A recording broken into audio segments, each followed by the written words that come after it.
اعوذ باللہ من الشیطان الرجیم، بسم اللہ الرحمن الرحیم۔ السلام علیکم معزز ناظرین، امید کرتا ہوں کہ آپ سب خیر خیریت سے ہوں گے۔ آج ہم بات کریں گے سورہ ناس کو پڑھنے کے کیا کیا فائدے ہیں اور سورہ ناس سے ہم کالے علم کا علاج کیسے کر سکتے ہیں۔ تو چلیے ویڈیو کو سٹارٹ کرتے ہیں، لیکن اس سے پہلے اگر ابھی تک آپ نے ہمارے اس چینل کو سبسکرائب نہیں کیا تو پہلے اس کو سبسکرائب کر لیں اور پاس ہی بنے بیل آئیکن پر لازمی کلک کیجیے گا تاکہ آنے والی ہر لیٹسٹ ویڈیو اور اس کا نوٹیفیکیشن آپ کو ملتا رہے۔ ناظرین، جس طرح اللہ تعالیٰ نے اس دنیا میں ہر چیز کو کسی نہ کسی مقصد کے لیے بنایا ہے، اسی طرح سورہ ناس کو بھی پڑھنے کے اپنے ہی زبردست اور مخصوص قسم کے فوائد ہیں۔ سورتوں کی نمبرنگ کے حساب سے یہ سورہ 114 نمبر کی سورہ ہے اور قرآن پاک کے 30ویں پارے کے اندر موجود ہے۔ جس شخص کو شیطانی وسواس اور برے برے خیالات کثرت سے آتے ہوں، اسے چاہیے کہ یہ سورہ باوضو روزانہ 100 مرتبہ پڑھ لیا کرے یا پانی پر دم کر کے پی لیا کرے۔ انشاءاللہ تعالی شیطانی وسواس اور برے برے خیالات سے حفاظت رہے گی۔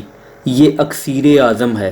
جس شخص کو سانپ ڈس لے یا بچھو، شہد کی مکھی، بھیڑ وغیرہ ڈنگ مار دے، اس کے لیے بسم اللہ الرحمن الرحیم سمیت یہ سورہ باوضو پڑھتا جائے اور مریض پر دم کرتا جائے۔ 5 منٹ تک مسلسل پڑھنے اور دم کرنے سے انشاءاللہ تعالی مریض کو صحت حاصل ہوگی۔ اسی طرح سانپ کے ڈسے ہوئے پر یہ سورہ 3 مرتبہ یا 11 مرتبہ باوضو پڑھ کر نمک پر دم کرے اور سانپ کے ڈسے ہوئے کو وہ نمک تھوڑا تھوڑا چٹاتا رہے۔ انشاءاللہ تعالی سانپ کا زہر اثر نہ کرے گا۔ جادو اور بلیات سے حفاظت کے لیے آپ اس سورہ کو پڑھ سکتے ہیں۔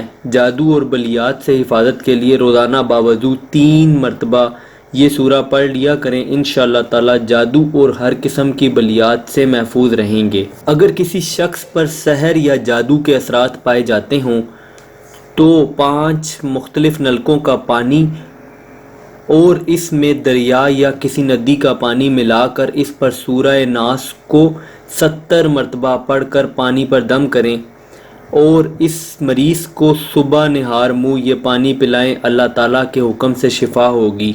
اگر جادو پرانا ہو گیا ہو، اس عمل سے کوئی فرق نہ پڑے تو جو فرد حقہ استعمال کرتا ہو، اس کے حقے کا پانی لا کر اس پر سورہ ناس کو 70 مرتبہ پڑھ کر دم کریں اور مریض کو اس پانی سے غسل دیں اور اس کے ساتھ ہی پہلے والا عمل بھی جاری رکھیں۔ انشاءاللہ تعالی افاقہ ہوگا۔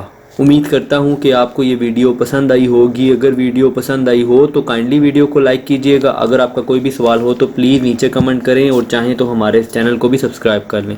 اپنا بہت بہت خیال رکھیے گا۔ Thanks for watching. اللہ حافظ۔